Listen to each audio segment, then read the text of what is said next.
Hi everyone, in front of me I've got Galaxy Z Fold 8 and let me share with you how to virus scan your device.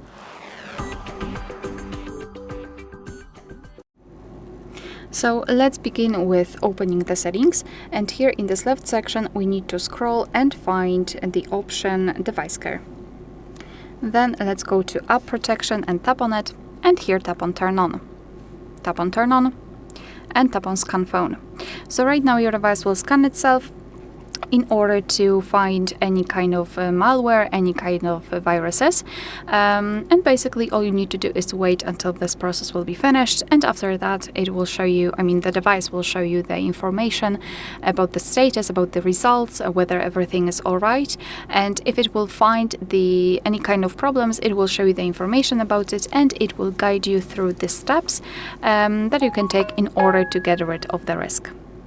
Alright, so that will be all. Thank you so much for watching. Please hit the subscribe button and leave the thumbs up.